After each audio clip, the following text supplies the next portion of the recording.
ಬೆಂಗಳೂರು ಮುಂಜಾನೆಯಲ್ಲಿ ಮೈಮುರಿದು ಏಳುತ್ತಿರುವಾಗ, ಹಕ್ಕಿಗಳ ಕಲರವ ಎಲ್ಲೆಡೆ ತುಂಬಿರುವಾಗ, ಇಲ್ಲಿನ ಜನರೆಲ್ಲರೂ ಹೊಸ ಹುರುಪಿನಿಂದ ಹೊಸ ದಿನವನ್ನು ಸ್ವಾಗತಿಸುತ್ತಾರೆ.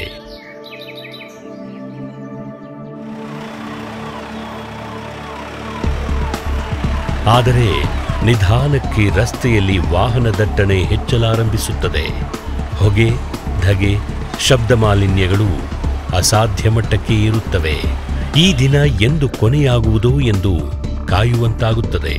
ನಮ್ಮ ನಗರ ರಾಜಧಾನಿ ಬೆಂಗಳೂರು ರೆಕ್ಕೆ ಬಿಚ್ಚಿ ಬಾನಿಗೆ ಹಾರಿದ್ದು ಮಾಹಿತಿ ತಂತ್ರಜ್ಞಾನ ಹಾಗೂ ಬಯೋಟೆಕ್ನಾಲಜಿಯ ಉತ್ಕರ್ಷದ ಕಾಲದಲ್ಲಿ. 90ರ ದಶಕದ ಕೊನೆಯಲ್ಲಿ ಆಗ ನಗರದಲ್ಲಿ ಜನಸಂದಣಿ ತೀವ್ರವಾಗಿ ಹೆಚ್ಚಲಾರಂಭಿಸಿತು.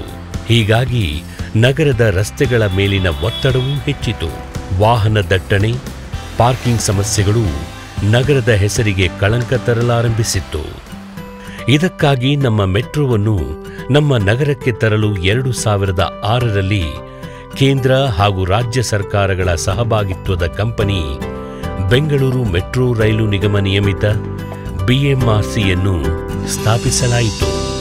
ನಮ್ಮ ಮೆಟ್ರೋ ನಮ್ಮ ಸರ್ಕಾರದ ಒಂದು ಮಹತ್ವಾಕಾಂಕ್ಷೆಯ ಯೋಜನೆಯಾಗಿದೆ. ಬೆಂಗಳೂರು ವಿಶ್ವದ ಪ್ರಮುಖ ನಗರಗಳಲ್ಲಿ ಒಂದಾಗಿ ಮೂಡಿ ಬರುತ್ತಿರುವ ಸಂದರ್ಭದಲ್ಲಿ ಸಾರ್ವಜನಿಕ ಸಂಚಾರ ವ್ಯವಸ್ಥೆಯೂ ಸೇರಿದಂತೆ ಇಲ್ಲಿನ ಎಲ್ಲ ಮೂಲ ಸೌಕರ್ಯಗಳು ಅತ್ಯಂತ ಉನ್ನತ ಮಟ್ಟದ್ದಾಗಿರಬೇಕು ಎನ್ನುವುದು ನಮ್ಮ ಸರ್ಕಾರದ ದೃಢ ನಿರ್ಧಾರ. ಬೆಂಗಳೂರು ಇನ್ನಷ್ಟು ಅಭಿವೃದ್ಧಿಯನ್ನು ಹೊಂದಿ ಬೆಳಗಬೇಕು ಎನ್ನುವುದು ನಮ್ಮ ಆಶಯ. ಬೆಂಗಳೂರಿನ ಜನರಿಗೆ ಅತ್ಯಂತ ಒಳ್ಳೆಯದನ್ನು ರೂಪಿಸಿ ಕೊಡಬೇಕು ಎನ್ನುವ ನಮ್ಮ ನಿರ್ಧಾರಕ್ಕೆ ನಾವು ಬದ್ಧ. ನಮ್ಮ ಮೆಟ್ರೋದ ಮೊದಲ ಹಂತದಲ್ಲಿ 2 ಪ್ರಮುಖ ಮಾರ್ಗಗಳನ್ನು ಯೋಜಿಸಲಾಗಿತ್ತು. ಪೂರ್ವ ಪಶ್ಚಿಮದ ಪರ್ಪಲ್ ಲೈನ್ ಹಾಗೂ ಉತ್ತರ ದಕ್ಷಿಣದ ಗ್ರೀನ್ ಲೈನ್. ಈ 2 ಮಾರ್ಗಗಳು ಕೆಂಪೇಗೌಡ ಇಂಟರ್ಚೇಂಜ್ ನಿಲ್ದಾಣದಲ್ಲಿ 2 ಹಂತಗಳಲ್ಲಿ ಸಂಧಿಸುವಂತೆ ಯೋಜಿಸಲಾಯಿತು. ಪರ್ಪಲ್ ಲೈನ್ 18 ಕಿಲೋಮೀಟರ್ ಹಾಗೂ ಗ್ರೀನ್ ಲೈನ್ 23 ಕಿಲೋಮೀಟರ್ ಉದ್ದ ಇರುವಂತೆ ಯೋಜಿಸಲಾಗಿತ್ತು. ಇದಕ್ಕೆ ಸುಮಾರು 14,000 ಕೋಟಿ ರೂಪಾಯಿ ಖರ್ಚಾಗಿದೆ. ಅದರಲ್ಲಿ ರಾಜ್ಯ ಸರ್ಕಾರ ಸುಮಾರು 5,000 ಕೋಟಿ, ಹಾಗೆ ಕೇಂದ್ರ ಸರ್ಕಾರದ 3,000 ಕೋಟಿ, 6,000 ಕೋಟಿ ರೂಪಾಯಿ ನಾವು ಸಾಲ ತಗೊಂಡಿದ್ದೀವಿ. ಆದರೆ ಇಂಥ ಬೃಹತ್ ಯೋಜನೆ ದೊಡ್ಡ ಸವಾಲುಗಳನ್ನು ಜೊತೆಯಲ್ಲಿಯೇ ತರುತ್ತದೆ. ಇಂಥ ಯೋಜನೆಯ ಅನುಷ್ಠಾನಕ್ಕೆ ನಗರವನ್ನು ಸಿದ್ಧಗೊಳಿಸುವುದೇ ಮೊದಲ ಸವಾಲಾಗಿತ್ತು. ರೈಲು ಹೆಚ್ಚಾಗಿ ಮೇಲ್ಸೇತುವೆಯಲ್ಲಿ ಹಾಗೂ ಕೆಲವು ಕಡೆಗಳಲ್ಲಿ ನೆಲದಡಿಯಲ್ಲೂ ಪ್ರಯಾಣಿಸಬೇಕಿತ್ತು. ಕಾಮಗಾರಿ ನಡೆಯಲಿದ್ದ ಸ್ಥಳದಲ್ಲಿನ ಕಟ್ಟಡಗಳ ಪರಿಸ್ಥಿತಿ, ಆ ಸಂದರ್ಭದ ವಾಹನ ದಟ್ಟಣೆ ನಿರ್ವಹಣೆ, ಆರ್ಥಿಕ ಸಾಮಾಜಿಕ ಪರಿಣಾಮಗಳು ಮತ್ತು ಅಂತರ್ಜಲ ಮಟ್ಟ ಇತ್ಯಾದಿ ವಿಷಯಗಳನ್ನು ಎಚ್ಚರದಿಂದ ಅಧ್ಯಯನ ಮಾಡಿ ವೈಜ್ಞಾನಿಕವಾಗಿ ಪರಿಶೀಲಿಸಿ ನಿಖರವಾದ ನಿರ್ಧಾರಗಳನ್ನು ಮಾಡುವ ಅಗತ್ಯವಿತ್ತು. ಮೆಟ್ರೋ ಸುರಂಗ ಮಾರ್ಗಗಳು ಅನೇಕ ಕಡೆಗಳಲ್ಲಿ ನೆಲದಿಂದ 16ರಿಂದ 22 ಅಡಿ ಆಳದವರೆಗೂ ಹೋಗುತ್ತವೆ. ಅಂಥ ಆಳಗಳಲ್ಲಿ ಸುರಂಗ ನಿರ್ಮಾಣವು ಅನೇಕ ಬಂಡೆ ಕಲ್ಲುಗಳನ್ನು ಹಾದು ಹೋಗಬೇಕಿತ್ತು. ಯೋಜಿತ ನಿಯಂತ್ರಿತ ಸ್ಫೋಟವೊಂದೇ ಇದಕ್ಕೆ ಉತ್ತರವಾಗಿತ್ತು.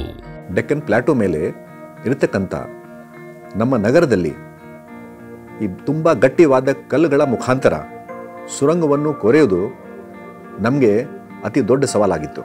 ಈ ಅತ್ಯಾಧುನಿಕ ಸುರಂಗ ಕೊರೆಯುವ ಯಂತ್ರ ಸಾಮಾನ್ಯವಾಗಿ ಮುರಿದು ಹೋಗುವುದು ಬಹಳ ಅಪರೂಪ. ಆದರೆ ನಮ್ಮಲ್ಲಿ ಈ ಕೆಲಸ ಮಾಡುವಾಗ ಒಂದು TBM ಪೂರ್ತಿ ಮುರಿದು ಹೋಯಿತು. ಆ ಮುರಿದಕ್ಕಂಥ TBM ಅನ್ನು ನಾವು ಹೊರಗೆ ತೆಗೆಸಿ ಹೊಸ TBM ಅನ್ನು ಹಾಕಿ ಈ ಕೆಲಸವನ್ನು ಪೂರ್ತಿಗೊಳಿಸುವುದು ನಮ್ಮ ಇಂಜಿನಿಯರು ಮತ್ತು ನಮ್ಮ ವರ್ಕರ್ಸು ಇದರಲ್ಲಿ ಉತ್ತಮ ಕೆಲಸವನ್ನು ಮಾಡಿ ತೋರಿಸಿದ್ದಾರೆ. ಎಲ್ಲ ಸವಾಲುಗಳನ್ನು ದಿಟ್ಟವಾಗಿ ಎದುರಿಸುತ್ತಾ ಬೆಂಗಳೂರು ಮೆಟ್ರೋ ಹಂತ ಹಂತವಾಗಿ ಸಿದ್ಧವಾಗುತ್ತಾ ಹೋಯಿತು. ಮೊದಲ ಹಂತದ 1ನೇ ಘಟ್ಟದಲ್ಲಿ ಬೈಯಪ್ಪನಹಳ್ಳಿಯಿಂದ MG ರೋಡ್ ಮಾರ್ಗವನ್ನು ಸಿದ್ಧಗೊಳಿಸಲಾಯಿತು. ಅದರ ಸುರಕ್ಷತೆಯನ್ನು ಪರೀಕ್ಷಿಸಿ 20 ಅಕ್ಟೋಬರ್ 2011ರಲ್ಲಿ ಸಾರ್ವಜನಿಕರ ಬಳಕೆಗೆ ಮುಕ್ತಗೊಳಿಸಲಾಯಿತು. ಇದು ಬೆಂಗಳೂರಿನ ಆಧುನಿಕ ಸಾರ್ವಜನಿಕ ಸಂಚಾರ ವ್ಯವಸ್ಥೆಯಲ್ಲಿ ಒಂದು ಪ್ರಮುಖ ಮೈಲುಗಲ್ಲಾಗಿತ್ತು. ಸಾರ್ವಜನಿಕರು ಕೂಡಲೇ ಈ ವ್ಯವಸ್ಥೆಯನ್ನು ಬಳಸಲಾರಂಭಿಸಿದರು. ಮುಂದೆ ಮೈಸೂರು ರಸ್ತೆಯಿಂದ ಮಾಗಡಿ ರಸ್ತೆ, ಪೀಣ್ಯ ಇಂಡಸ್ಟ್ರಿಯಿಂದ ಮಂತ್ರಿ ಸ್ಕ್ವೇರ್ ಸಂಪಿಗೆ ರಸ್ತೆ, ಪೀಣ್ಯ ಇಂಡಸ್ಟ್ರಿಯಿಂದ ನಾಗಸಂದ್ರ ನಿಲ್ದಾಣದವರೆಗಿನ ಮಾರ್ಗಗಳನ್ನು ಸಿದ್ಧಗೊಳಿಸಲಾಯಿತು. ಎಂಜಿ ರೋಡಿನಿಂದ ಮಾಗಡಿಯವರೆಗಿನ ಸುರಂಗ ಮಾರ್ಗವನ್ನು ಯಶಸ್ವಿಯಾಗಿ ಸಿದ್ಧಗೊಳಿಸಲಾಯಿತು. ಇಂದು ಏಕಕಾಲಕ್ಕೆ 1,000 ಜನರನ್ನು ಕೊಂಡೊಯ್ಯಬಹುದಾದ ರೈಲುಗಳು ನಗರದ 42 ಕಿಲೋಮೀಟರ್ ಮಾರ್ಗವನ್ನು ಕ್ರಮಿಸಿ 40 ಸ್ಟೇಷನ್ಗಳನ್ನು ತಲುಪುತ್ತಿದೆ. ಮೆಟ್ರೋ ರೈಲುಗಳು ಎರಡೂ ಬದಿಗಳಲ್ಲಿ ಅಳವಡಿಸಲಾಗಿರುವ ಕರೆಂಟ್ ಕಲೆಕ್ಟರ್ಗಳ ಮೂಲಕ ಸಿಗುವ ವಿದ್ಯುತ್ ಮೂಲಕ ಚಲಿಸುತ್ತವೆ. ಇದರಿಂದಾಗಿ ಹಳಿಗಳ ಮೇಲೆ ಜೋತಾಡುವ ವಿದ್ಯುತ್ ತಂತಿಗಳ ಅಗತ್ಯವಿರುವುದಿಲ್ಲ. ಇದು ದೇಶದಲ್ಲೇ ಪ್ರಥಮ ಪ್ರಯೋಗ. ಏರ್ ಸ್ಟ್ರಿಂಗ್ ಅಳವಡಿಸಿಕೊಂಡಿರುವ ಮೆಟ್ರೋದ ಬೋಗಿಗಳು ವಿಶ್ವಾಸಾರ್ಹ ಆರಾಮದಾಯಿ ಪ್ರಯಾಣವನ್ನು ಸಾಧ್ಯಗೊಳಿಸುತ್ತವೆ. ಸ್ಲೈಡಿಂಗ್ ಬಾಗಿಲುಗಳು, ಹೊರಗಿನಿಂದ ಹಾಗೂ ಒಳಗಿನಿಂದ ತೆರೆಯಬಹುದಾದ ಆಪತ್ಕಾಲೀನ ವ್ಯವಸ್ಥೆಗಳನ್ನು ಹೊಂದಿದೆ. ಬೋಗಿಗಳ ಒಳಗೆ ಹಿತವಾದ ಬೆಳಕು, ಮಾಹಿತಿ ಫಲಕಗಳು, ಎಲೆಕ್ಟ್ರಾನಿಕ್ ಡಿಸ್ಪ್ಲೇಗಳು ಹಾಗೂ ಸ್ವಯಂಚಾಲಿತ ಧ್ವನಿ ಸೂಚನೆಗಳು ಪ್ರಯಾಣಿಕರಿಗೆ ಒಂದು ಸುಖಾನುಭವವನ್ನಾಗಿಸುತ್ತವೆ. ಸಂಪೂರ್ಣ ಮೆಟ್ರೋ ವ್ಯವಸ್ಥೆಯನ್ನು ಅತ್ಯಾಧುನಿಕ ಸಿಗ್ನಲಿಂಗ್ ಸಿಸ್ಟಮ್ ಮೂಲಕ ಕೇಂದ್ರೀಯವಾಗಿ ನಿರ್ವಹಿಸಲಾಗುತ್ತದೆ. ಈ ವ್ಯವಸ್ಥೆಯು ಪ್ರತಿ ರೈಲಿನ ಪ್ರತಿಯೊಂದು ಚಟುವಟಿಕೆಯ ಮೇಲೂ ಪ್ರಯಾಣಿಕರ ಮೇಲೂ ಗಮನವಿಟ್ಟಿರುತ್ತವೆ. ಕಂಪ್ಯೂಟರ್ ಸಹಾಯದಿಂದ ಅತ್ಯಂತ ನಿಖರವಾದ ನಿರ್ಧಾರಗಳನ್ನು ಇಲ್ಲಿ ತೆಗೆದುಕೊಳ್ಳಲಾಗುತ್ತದೆ. ಇದು ಇಡೀ ವ್ಯವಸ್ಥೆಯ ದಕ್ಷತೆಯನ್ನು ಅತ್ಯುನ್ನತ ಮಟ್ಟಕ್ಕೇರಿಸುತ್ತದೆ. ಸುರಕ್ಷತೆ ಇಡೀ ವ್ಯವಸ್ಥೆಯ ಒಂದು ಪ್ರಮುಖ ಆದ್ಯತೆ. ನಮ್ಮ ಮೆಟ್ರೋದ ಕಟ್ಟಡಗಳು ದೀರ್ಘ ಬಾಳಿಕೆಗೆ ಸಿದ್ಧವಾಗಿವೆ. ಇವು ರಾಷ್ಟ್ರೀಯ ಕಟ್ಟಡ ನಿರ್ಮಾಣ ಗುಣಮಟ್ಟಗಳಿಗೆ ಬದ್ಧವಾಗಿವೆ. ಮೂಲೆ ಮೂಲೆಗಳಲ್ಲಿ ಅಳವಡಿಸಲಾಗಿರುವ ಕ್ಯಾಮೆರಾಗಳು ಎಲ್ಲ ಸಮಯದಲ್ಲೂ ಎಲ್ಲಾ ಚಟುವಟಿಕೆಗಳ ಮೇಲೂ ಕಣ್ಣಿಟ್ಟಿರುತ್ತವೆ. ಇದು ನಮ್ಮ ಮೆಟ್ರೋದ ನಿರ್ವಹಣೆಯನ್ನು ಸುಸ್ಥಿತಿಯಲ್ಲಿ ಇಡುತ್ತದೆ. ಜೊತೆಗೆ ಪ್ರಯಾಣಿಕರಿಗೆ ಸುಲಲಿತ ಸುರಕ್ಷಿತ ಪ್ರಯಾಣಕ್ಕೂ ಸಹಕಾರಿಯಾಗಿರುತ್ತದೆ. ಮೆಟ್ರೋದ ಸುರಂಗ ಮಾರ್ಗಗಳಲ್ಲಿ ಹವಾನಿಯಂತ್ರಕಗಳು, ಧ್ವನಿ ನಿಯಂತ್ರಕಗಳು ಮತ್ತಿತರ ಸೌಲಭ್ಯಗಳು ಮೆಟ್ರೋ ವ್ಯವಸ್ಥೆಯನ್ನು ಹಿತವಾಗಿಸುತ್ತವೆ. ರೈಲ್ವೆ ಬೋಗಿಗಳಲ್ಲಿನ ಹವಾನಿಯಂತ್ರಣವು ಪ್ರಯಾಣದ ಸುಖಕ್ಕೆ ಕಾರಣವಾಗುತ್ತದೆ. ಇಡೀ ವ್ಯವಸ್ಥೆಯೊಳಗೆ ಇರುವ ಅಗ್ನಿ ನಿರೋಧಕ ವ್ಯವಸ್ಥೆಯು ಯಾವುದೇ ಅಹಿತ ಘಟನೆಗಳಾಗದಂತೆ ನೋಡುವಲ್ಲಿ ಸಹಕಾರಿಯಾಗಿವೆ. ತುರ್ತು ಪರಿಸ್ಥಿತಿಯಲ್ಲಿ ನಮ್ಮ ಮೆಟ್ರೋ ಅಗ್ನಿ ದುರಂತವನ್ನು ತಪ್ಪಿಸಲು ಎದುರಿಸಲು ಸನ್ನದ್ಧವಾಗಿವೆ. ಮೆಟ್ರೋ ಪ್ರಯಾಣವನ್ನು ಇನ್ನಷ್ಟು ಸುಲಭಗೊಳಿಸಲು ದೊಡ್ಡ ಪಾರ್ಕಿಂಗ್ ವ್ಯವಸ್ಥೆಗಳನ್ನು ಅನೇಕ ಸ್ಟೇಷನ್ಗಳಲ್ಲಿ ಒದಗಿಸಲಾಗಿದೆ. ಬಿಎಂಟಿಸಿ ನಮ್ಮ ಮೆಟ್ರೋದ ಜೊತೆ ಕೈಜೋಡಿಸಿ ಮೆಟ್ರೋ ಪ್ರಯಾಣಿಕರ ಮುಂದಿನ ಪ್ರಯಾಣಕ್ಕೆ ಸಹಯೋಗ ನೀಡುತ್ತಿದೆ. ಇದು ಮೆಟ್ರೋ ವ್ಯವಸ್ಥೆಯನ್ನು ಹೆಚ್ಚು ಪರಿಣಾಮಕಾರಿಯಾಗಿಸುವಲ್ಲಿ ಸಹಕಾರಿಯಾಗಿದೆ. ಮೆಟ್ರೋ ಬಂದ ನಂತರ ನಾವು ಫೀಡರ್ ಸರ್ವಿಸಸ್ ಇಂಟ್ರೊಡ್ಯೂಸ್ ಮಾಡಿದ್ದೀವಿ. ಎಲ್ಲ ಕಡೆ ಎಲ್ಲ ಮೆಟ್ರೋ ಸ್ಟೇಷನ್ನಿಂದ ಬೇರೆ ಬೇರೆ ರೆಸಿಡೆನ್ಷಿಯಲ್ ಲೇಔಟ್ಸ್ಗೆ ಹಾಗೂ ಕಂಪನೀಸ್ಗೆ ನಾವು ಫೀಡರ್ ಸರ್ವಿಸಸನ್ನು ನಡೆಸ್ತಾ ಇದ್ದೀವಿ. ಸುಮಾರು 100 ಶೆಡ್ಯೂಲ್ ನಾವು ಈಗಾಗಲೇ ಇಂಟ್ರೊಡ್ಯೂಸ್ ಮಾಡಿದ್ದೀವಿ. ಹಾಗೂ ಮುಂದಿನ ದಿವಸಗಳಲ್ಲಿ ನಾವು ಒಂದು ಸ್ಮಾರ್ಟ್ ಕಾರ್ಡ್ ಸಹ ತರ್ತಾ ಇದ್ದೀವಿ. ITPL ಹೋಗುವ ಪ್ರಯಾಣಿಕರಿಗೆ ಬೈಯಪ್ಪನಹಳ್ಳಿಯಿಂದ ITPL ವರೆಗೆ ನಾವು ಒಂದು ವಿಶೇಷ ಪಾಸನ್ನು ಸಹ ತಂದಿದ್ದೀವಿ.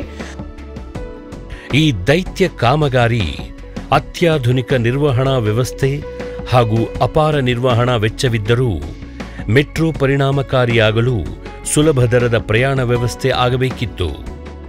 ಇದಕ್ಕಾಗಿ ಅನೇಕ ಯೋಜನೆಗಳನ್ನು ಹಮ್ಮಿಕೊಳ್ಳಲಾಯಿತು. ಮೆಟ್ರೋ ಸ್ಟೇಷನ್ಗಳಲ್ಲಿ ಅನೇಕ ವಾಣಿಜ್ಯ ಮಳಿಗೆಗಳಿಗೆ ಅವಕಾಶ ಕಲ್ಪಿಸಲಾಯಿತು. ಪ್ರಯಾಣ ದರವನ್ನು ನಿಯಂತ್ರಿಸಲು ಮೆಟ್ರೋ ವ್ಯವಸ್ಥೆಯೊಳಗೆ ಜಾಹೀರಾತು ಅವಕಾಶಗಳನ್ನು ಬಳಸಿಕೊಳ್ಳಲಾಯಿತು. ಟಿಕೆಟ್ ಹಂಚಿಕೆಯನ್ನು ಸುಲಭ ಸರಳಗೊಳಿಸಲು ಸ್ವಯಂಚಾಲಿತ ಟಿಕೆಟ್ ವ್ಯವಸ್ಥೆಗಳನ್ನು ಎಲ್ಲ ಸ್ಟೇಷನ್ಗಳಲ್ಲಿ ಬಳಸಲಾಗಿದೆ. ನಮ್ಮ ಮೆಟ್ರೋ ಒಂದು ಪರಿಸರ ಸ್ನೇಹಿ ಸಂಚಾರ ವ್ಯವಸ್ಥೆಯಾಗಿ ಯೋಜಿಸಲಾಗಿತ್ತು. ಮೆಟ್ರೋದ ಈ ದೊಡ್ಡ ಜಾಲದ ನಿರ್ಮಾಣದಲ್ಲಿ ಅತ್ಯಂತ ಕನಿಷ್ಠ ಪ್ರಮಾಣದಲ್ಲಿ ಬೆಂಗಳೂರಿನ ಮರಗಿಡಗಳನ್ನು ಕಡಿಯಬೇಕಾಯಿತು. ಹಾಗೆ ಕಡಿದ ಪ್ರತಿಯೊಂದು ಮರಕ್ಕೂ 10 ಮರಗಳನ್ನು ನೆಡಲಾಯಿತು. ಮೆಟ್ರೋ ಒಂದು ಬ್ಲೆಸ್ಸಿಂಗ್ ಥರ ಆಗಿದೆ ಬೆಂಗಳೂರಿಗೆ. ಈಗ ಇರೋ ಟ್ರಾಫಿಕ್ ಹೆಕ್ಟಿಕ್ ಆಫ್ ಪೊಲ್ಯೂಷನ್ಸ್ ಎಲ್ಲ ಕಂಪೇರ್ ಮಾಡಿದ್ರೆ ಇವನ್ ಎವ್ರಿ ಒನ್ ಕಿಡ್ಸಿಂದ ಆಗಲಿ ಅಥವಾ ಅಡಲ್ಟ್ಸ್ ಆಗಲಿ ಅಥವಾ ಸೀನಿಯರ್ ಸಿಟಿಸನ್ಸ್ಗಾಗಲಿ metro is very useful and even for our pregnant womens also it's no. ಬಸ್ಸಿಗೆ ಹೇಳ್ಬೇಕಂದ್ರೆ ಬಸ್ಸಿಗಿಂತ metro better. I mean metro of course has made our life easier. ನಾನು ಹ್ಯಾಂಡಿಕ್ಯಾಪ್ಟ್ ಇದ್ದೆ, ಆದರೆ ನಮಗೆ ಬರಲಿಕ್ಕೆ ಹೋಗಲಿಕ್ಕೆ ಎಲ್ಲ ಅನುಕೂಲ ಆಗಿದೆ. ಈ ಮೆಟ್ರೋಯಿಂದ ತೀರಾ ಸಾಮಾನ್ಯ ಜನರಿಗೆ ಯಾವ ರೀತಿ ಒಂದು ಉಪಯೋಗ ಆಗ್ತಾ ಇದೆ ಅನ್ನೋದನ್ನು ನಾವು ಕಣ್ಣಾರೆ ನೋಡ್ತಾ ಇದ್ದೀವಿ. ನಮ್ಮ ಮೆಟ್ರೋ ನಿಜವಾಗೂ ನಮ್ಮ ಮೆಟ್ರೋನೇ. Metro is very convenient, reliable, convenient, time saving, connectivity and affordable. ಇದಕ್ಕಿಂತ ಉತ್ತಮ ಬೇರೆ ಏನೂ ಇಲ್ಲ. ನಾನಂತೂ ಗಾಡಿ ಅಂತೂ ಉಪಯೋಗಿಸೋನಲ್ಲ. ಮೆಟ್ರೋ ಮೆಟ್ರೋ ಮೆಟ್ರೋ ನಮ್ಮ ಮೆಟ್ರೋಗೆ ಜೈ. ಬೆಸ್ಟ್ ಥ್ಯಾಂಕ್ಸ್ ಟು ನಮ್ಮ ಮೆಟ್ರೋ. ನಮ್ಮ ಮೆಟ್ರೋ ಬೆಂಗಳೂರಿನ ಹೆಮ್ಮೆಗೆ ಮತ್ತೊಂದು ಕಾರಣವಾಗಿದೆ. ಇದು ಬ್ರ್ಯಾಂಡ್ ಬೆಂಗಳೂರಿನ ಹಿರಿಮೆಯನ್ನು ಹೆಚ್ಚಿಸುವಲ್ಲಿ ತನ್ನ ಕೊಡುಗೆಯನ್ನು ನೀಡುತ್ತಿದೆ. ನಮ್ಮ ಮೆಟ್ರೋ ಬೆಂಗಳೂರಿನ ಸ್ವಾಭಿಮಾನದ ಪ್ರದರ್ಶನಕ್ಕೆ ಅನೇಕ ತಾಣಗಳನ್ನು ಸಿದ್ಧಪಡಿಸಿದೆ. ಮೆಟ್ರೋ ವ್ಯವಸ್ಥೆಯ ಎಲ್ಲಾ ಸ್ಟೇಷನ್ಗಳು ಅನುಕೂಲಕರವಾಗಿರುವುದಲ್ಲದೆ ಸುಂದರವಾಗಿಯೂ ರೂಪಿಸಲ್ಪಟ್ಟಿವೆ. ಮೆಟ್ರೋದ ವರ್ಣರಂಜಿತ ಸ್ತಂಭಗಳು ಎಂಜಿ ರೋಡಿನ ಬುಲೆವಾರ್ಡ್ ಮರುಸೃಷ್ಟಿಯೇ ಇರಬಹುದು. ಹಲವು ಕಲಾ ಪ್ರಕಾರಗಳು ಹಾಗೂ ಮೆಟ್ರೋ ಸುತ್ತಲಿನ ಸಾಂಸ್ಕೃತಿಕ ಕಾರ್ಯಕ್ರಮಗಳು ಈ ನಗರದ ಸ್ವಾದಕ್ಕೆ ತನ್ನ ಸ್ವಾದವನ್ನು ಸೇರಿಸುತ್ತಿವೆ. ನಮ್ಮ ಮೆಟ್ರೋದಲ್ಲಿನ ಕೆಂಪೇಗೌಡ ನಿಲ್ದಾಣವು ಏಷ್ಯಾದಲ್ಲೇ ಅತ್ಯಂತ ದೊಡ್ಡ ಮೆಟ್ರೋ ನಿಲ್ದಾಣವಾಗಿದೆ. ನಮ್ಮ ಇಡೀ ದೇಶದಲ್ಲಿ ನಾವು ಮೆಟ್ರೋ ಜಾಲಿನಲ್ಲಿ 2ನೇ ಸ್ಥಾನಕ್ಕೆ ಇದ್ದೀವಿ ಮತ್ತು ದಕ್ಷಿಣ ಭಾರತದಲ್ಲಿ ನಾವು ಪ್ರಥಮ ಸ್ಥಾನಕ್ಕೆ ಇದ್ದೀವಿ. As far as the government is concerned, we have made sure that all the agencies of the government, all the wings of the government have worked together to make sure that the project goes on smoothly, whether it comes to the financing of the project or getting the lands necessary from various departments or even acquisition of private lands. I think we have made sure that the project does not face any roadblocks, and through this coordination we have been able to achieve the commissioning of phase 1. ಇವತ್ತು face 2 ಸಮೇತ ತ್ವರಿತಗತಿಯಲ್ಲಿ ಕೆಲಸಗಳು ನಡೀತಾ ಇದೆ. ಬಹುಶಃ ಈ ಸಂದರ್ಭದಲ್ಲಿ ನಾನು ಇಡೀ ಮೆಟ್ರೋ ಏನು ಬೋರ್ಡ್ ಏನಿದೆ ಅದೇ ರೀತಿಯಲ್ಲಿ ಎಲ್ಲ ಸಿಬ್ಬಂದಿ ವರ್ಗದವರಿಗೆ ಅವರು ಸಾಕಷ್ಟು ಕೆಲಸಗಳು ಹಗಲು ರಾತ್ರಿ ಕೆಲಸ ಮಾಡಿದ್ದಾರೆ. ಇದನ್ನು ಜನಾರ್ಪಣೆ ಮಾಡಲಿಕ್ಕೆ ಅವರು ಮಾಡಿದ ಸಹಕಾರಕ್ಕೋಸ್ಕರವಾಗಿ ಅವರಿಗೆ ಸಮೇತ ಕರ್ನಾಟಕ ಜನತೆ ವತಿಯಿಂದ ಸರ್ಕಾರದ ವತಿಯಿಂದ ಅಭಿನಂದನೆಗಳು ಸಲ್ಲಿಸ್ತಾ ಇದ್ದೀನಿ. ನಡೆದು ಬಂದ ದಾರಿ ದೀರ್ಘವಾಗಿದೆ, ಆದರೂ ಪ್ರಯಾಣಿಸಬೇಕಿರುವ ದೂರ ಸುದೀರ್ಘ. ಈವರೆಗಿನ ಸಾಧನೆಗಳು ಅನೇಕ. ಮೆಟ್ರೋದ ಎಲ್ಲಾ ಹಂತಗಳು ಸಂಪೂರ್ಣಗೊಂಡಾಗ ನಮ್ಮ ಮೆಟ್ರೋ ಭಾರತದ ಅತಿ ದೊಡ್ಡ ಮೆಟ್ರೋ ವ್ಯವಸ್ಥೆಯಾಗಲಿದೆ. ಈಗಾಗಲೇ 2ನೇ ಹಂತದ ಕೆಲಸ ಕೂಡ ಪ್ರಾರಂಭವಾಗಿದೆ. ಅದು ಕೂಡ 2020ನೇ ಇಸ್ವಿಯಲ್ಲಿ ಮುಕ್ತಾಯಗೊಳ್ತಾ ಇದೆ. ಇದು ಅಲ್ಲದೆ 3ನೇ ಹಂತದ ಕೆಲಸಕ್ಕೆ ಕೂಡ ನಾವು ಯೋಜನೆಯನ್ನು ಮಾಡ್ತಾ ಇದ್ದೀವಿ. ಇದರಿಂದ ಇಡೀ ನಗರಕ್ಕೆ ಒಂದು ಸುವ್ಯವಸ್ಥಿತವಾದ ಮೆಟ್ರೋ ಜಾಲವನ್ನು ನಾವು ಬೆಂಗಳೂರು ನಗರಕ್ಕೆ ಕೊಡ್ತೀವಿ. ನಮ್ಮ ಮೆಟ್ರೋ ಲಕ್ಷಾಂತರ ಜನರ ದಿನನಿತ್ಯದ ಓಡಾಟವನ್ನು ಸುಲಭಗೊಳಿಸುತ್ತಿದೆ. ನಗರದ ವಾಯು ಮಾಲಿನ್ಯವನ್ನು ತಡೆಯಲು ಸಹಕಾರಿಯಾಗಿದೆ. ನಗರದ ಹೆಮ್ಮೆಯನ್ನು ಹೆಚ್ಚಿಸಿದೆ. ಇದೆಲ್ಲದಕ್ಕೂ ಕಾರಣರಾದ ಹಗಲು ಇರುಳು ಶ್ರಮಿಸಿ ನಮ್ಮ ಸರ್ಕಾರದ ಕನಸನ್ನು ಸಾಕಾರಗೊಳಿಸಿದ ಎಲ್ಲರಿಗೂ ನಾನು ಕೃತಜ್ಞತೆ ಸಲ್ಲಿಸುತ್ತೇನೆ. ದೃಢ ಸಂಕಲ್ಪ ಹೊಂದಿದ ತಜ್ಞರ ತಂಡ, ಸಾವಿರಾರು ನುರಿತ ಮೆಟ್ರೋ ಸಿಬ್ಬಂದಿಗಳು ಹಾಗೂ ಆಡಳಿತ ವ್ಯವಸ್ಥೆಯು ನಮ್ಮ ಮೆಟ್ರೋದ ಯಶಸ್ಸಿಗೆ ಕಟಿಬದ್ಧವಾಗಿವೆ. ಪರಿಸರ ಸ್ನೇಹಿ ಸುಲಭ ಸಾರ್ವಜನಿಕ ಸಂಚಾರ ವ್ಯವಸ್ಥೆಯ ಕನಸನ್ನು ಸಾಕಾರಗೊಳಿಸುವತ್ತ ಎಲ್ಲರೂ ಶ್ರಮಿಸುತ್ತಿದ್ದಾರೆ. ಇದು ನಮ್ಮ ಬೆಂಗಳೂರಿನ ನಾಡಿಮಿಡಿತವಾಗಿದೆ. ಇದು ನಿಜಾರ್ಥದಲ್ಲಿ ನಮ್ಮ ಮೆಟ್ರೋ.